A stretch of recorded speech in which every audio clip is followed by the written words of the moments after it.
गयारि माने आंथ' गंगार दाब्लिसो होननानै बुङो। एसे गंगार बायदि नुयो नालाय रायबाय थायो आंखौ गंगार दाब्लि होननायनि। तारमाने गंगारसोमोन नोलै आब'आ। बै गंगारफोरजों बिसिना चिरां खाथि हाजो खाथियाव गंगारफ्रा सोरबा फिसा हिन्जावल' जोनोम जाबाय थानायखाय माबा मैगं खादायाव फोजावहरदों जाहैबाय दैजों। बेनिफ्राय सासे मानसिया ग्रोब मोननानै खांहैदों आरोखि। ओंखायनो दा गंगार बायदि गंगार दाब्लि होनना बुङो। दा बिथांजोंनो माखासे आइजोफोर दंफायो जिबायदि गिदिर गिदिर। बै ओंखाम जानाय जायगानिफ्राय आंखौ बाना लाबोनो नागिरदोंमोन। है लासिं सिंला बाजाबायनोब्रा आंना बाजायाखैलां। आरो बेवहाय जोंनि माखासे फरायसा आफादनि दैदेनगिरिफोर दङ, बिथांमोननिसिमबो साबायखर बावबाय। आरो बे मिटिंखौनो दैदेनदों जोंहा बै सिगांनि आगुनि बार'लाम्फा थियाटारनि एक्टर, बिथाङाबोथ' एक्ट्रिसखौ खावनानैसो लाबोदो ना मादोंनो। मा नाम मोनब्रा? हा? बिजय दैमारि। एक्ट्रिसखौनो खावना लाबोदोंनो। माहाजोना रायबाय थियाटार जोबसाब्रैयाव मा एक्ट्रिसखौ लांलाबायखोलै होननायाव गावआ बुंबाय आरो गावथ' थियाटाराव हाबनाय नालाय एसे माथो आलादा जायो। माहाजोन आंनो आरो फैसा सैसा नांलिया। फैसानि जायगायाव आङो एक्ट्रिसखौनो लाबोबाय। ओरै जालायबायनो गावसो खोन्थादोलै दहाय। माने थियाटाराव हाबनाय मानसि नालाय रायलायनाया बेबायदि आरो। आंनो आरो थाइसेबो फैसा नांलिया माहाजोन बाबु। नोंगोना नोङा गावसो मिथिसिगौ आरो। दा जियानो जा रायजो राजा नोंथांमोन आरो नोंथांमोननिसिमबो गासैनिबो आंनि गोसो गोरबोनि खुलुमनायखौ बावहरबाय। आरो बे ओनसोलावनो जोंनि दावहारु जोहोलावफोर जे मुंख्लं जालांबाय, दा बिथांमोननि थाखायबो आङो गसाइनि खाथियाव आरज गाबहरबाय जाहाथे बिथांमोना सोरगोआव आलो गोजोनै थाहैनो हायो। दा रायजो राजा नोंथांमोन, दा दहायनो बुंलांदों जोंनि आब'आ बे हिनजावफ्रासो बिराद बाहागो लायो गोबां मिथिंफ्राव। नंगौबो जों नुबोबाय थादोङो। खिन्थु आंनि बेलायाव तारमाने ओरैजाय होनोलै माने हिनजावफ्रा माबा फैलाखौसो नायनो फैयोनो। नोंथांमोनासो मानो फैदों मोनथिला। ओइ फैलाखौ नुफेराखैहाय मबाइलावनो नुबाय थायो नायथारनांगोन होनना फैयो जाहैबाय। दा खाथिद्रायनिफ्राय नायबा हाथाय हारावराव नुयोआलै। नोंथांमोनासो खाथिथाराव दंसै। एसे गेजेरनिफ्राय नायबाथाय बिराद स्टाइल नुयोलै। बै उनथारनिफ्राय नायबाबो मा हाथायाल' ख्लाब ख्लाब ख्लाब ख्लाब जोंहरो आरोखि। दा जायखिया गोबां जायगायाव बेबायदिनो हिनजावफ्रा फैलाखौ नुखांनानै बुङो आरोखि, आयै माथो फैलायालाय बिराद साइसथारहाय मोगथाङाव होनना। नोंथांमोनासो साइस नुदोंना नुवाखै?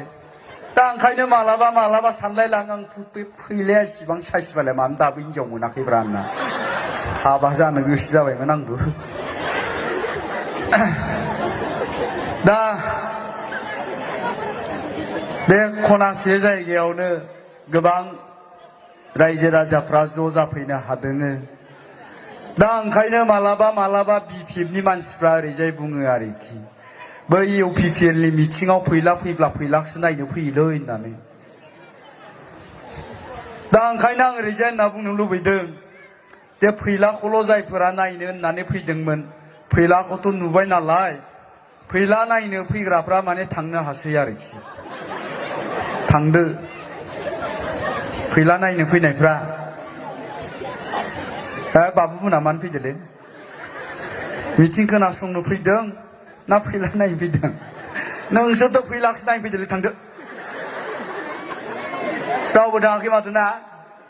दा बेखायनो आं सानबाय बेवहाय गासैबो इउपिपिएलनि मानसि, इउपिपिएलखौ मोजां मोननानैनो फैदोङो, नोंथांमोननि बिजाथिखौ मोजां मोननानैनो फैदों।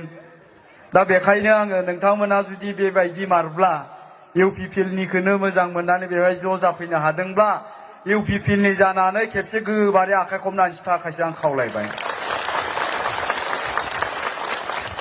उनथारनिया खबाखैलै, बे नानिया फुटबलनिसो नामाब्रा बेलाय हमनानै हो खेबसे उननियाबो थिगानो दङ दा गोजोन्थों रायजो राजा नोंथांमोन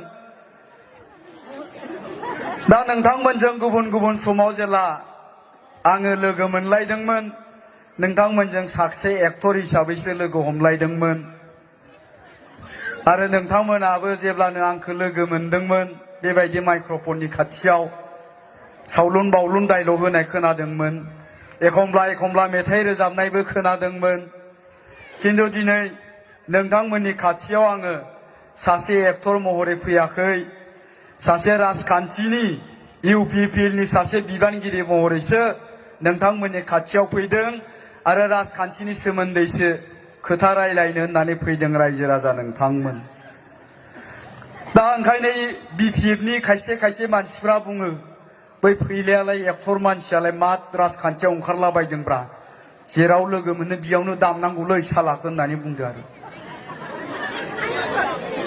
दा खोथाया जाहैबाय मा दिनैनि नैबे राजखान्थियाव फैलायाल' ओंखाराखै इउपिपिएलआव फैलायाल' ओंखाराखै इउपिपिएलनि जानानै जोंहा दा बुदां बुलब बै साम'ना मस्क' होननानै बुङो दा बिसोरबो ओंखारदों थाम्फै दांग्रायाबो ओंखारदों गोबां मेथाइ रोजाबगिरि दामगिरि गोबां महरगिरिफ्रानो इउपिपिएलनि जानानै ओंखारदों दा जोङो मानो ओंखारनो गोनां जादों जोङो बाध्य जादों ओंखारनो जों महरगिरिफ्राबो बै एक्टर एक्ट्रिस मेथाइ रोजाबगिरिफ्राबो दिनै मोनसे हिसाब खिथाब खालामदों दाजाब दानख' खालामदों जे 17 बोसोर बिपि बा बिटिसिआव सरकार सालायनानै 17 बोसोर सिनेमा एन्ड कालचार डिपार्टमेन्टखौ सालायनानै बे 17 बोसोराव बिपि बा जोंनि हारिमुनि थाखाय आरो हारिमुजों सोमोन्दो लाखिनानै खामानि मावबोनाय बै आर्टिस्टफोरनि थाखाय महरगिरिफोरनि थाखाय मा मावबोखो मा मावबोदिया दिनै जोंबो हिसाब खिथाब खालामदों दाजाब दानख' खालामदों आरो हिसाब खिथाब दाजाब दानख' खालामनानै जों दिनै नुनो मोनबाय बे 17 बोसोराव बिपि बा बिटिसिआव सरकार सालायनानै सिनेमा एन्ड कालचार डिपार्टमेन्टखौ लानानै सरकार सालायनानै दिनै बिथांमोना जोंनि हारिमुखौ फेहेरनांगौ डेभेलप खालामनांगौ जोंनि महरगिरिफोरनो थांनानै थानायनि राहा होनांगौनि थाखाय बिथांमोना जेबो मावनो हायाखिसै जायनि थाखाय जों नुबाय दिनै जोंनि गेजेराव जोंनि बर'नि गुबै हारिमु बागुरुम्बा मोसानाय खेराइ मोसानाय बागुरुम्बा मोसाग्रा खेराइ मोसाग्रा खाम दामग्रा सिफुं सुग्रा जों दिनैनि दिनाव नागिरनानै मोनलिया मानोथो मोसाबाय थानो मानोथो दामबाय थानो जुदि बेखौ दामनानै ब्लाउस गांसेनिबो जुदि दाम मोनाबा खाम दामनानै सिफुं सुनानै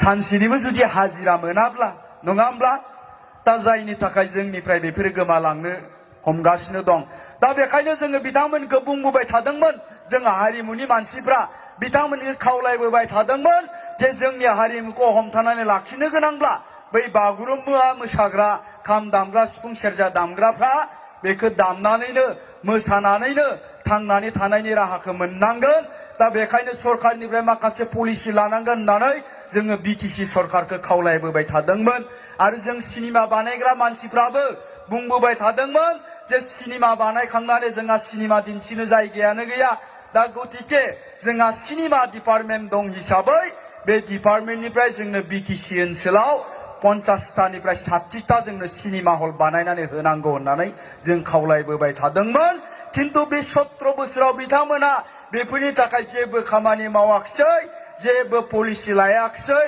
दा बेखायनो जोङो हारिमुनि मानसिफ्रा बे सिनेमा एन्ड कालचार डिपार्टमेन्टनि फैसाखौ बे बिपि बालाय माथो खालाममारदों होननानै जोङो आरटिआइ होदों आरटिआइ खालामनानै जों नायदों 2015 सननिफ्राय 2020 सन तारमाने थांनाय 5 बोसोरनि खिनिखौल' जों नायदों माथो खालाममारदों बिथांमोना बेफोर फैसाखौलाय होननानै दा आरटिआइ खालामनायनि उनावहाय जों माखासे रिपर्टखौ मोननो हाबाय जोंनियाव गोलावथार लिस्ट दङ दा बे लिस्टफोरखौ जों नायबाय ओरैबायदि लाजिनांथाव आरो दुखुनांथाव बे सिनेमानि फैसाखौ सोरबा इएमनि पिए सिनेमा एन्ड कालचार डिपार्टमेन्टनि पिए नोंथांमोननि गरेस्वरनि जायगानिनो बिथाङासो गावनि हिनजावनि नामाव सिनेमा दिहुननायनि मुङाव 4 लाख 5 लाख 4 लाख 5 लाख खनबासो फैसा दिहुननानै जाबाय। बेनि उनाव गोलाव लिस्ट दङ।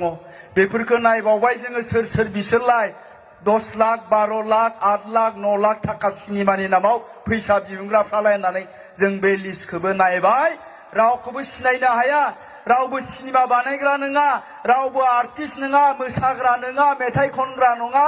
जों मोजाङै नागिर जेब्ला नायबिजिरनानै नायबाय, बिनि उनाव नुबाय जोङो सोरबा BPFनि लिडार, सोरबा BPFनि लिडारनि बाय बाहागि फिसाला, सोरबा PAनि बाय बाहागि, सोरबा EMनि बाय बाहागि, गावसोरजों गावसोर गोजा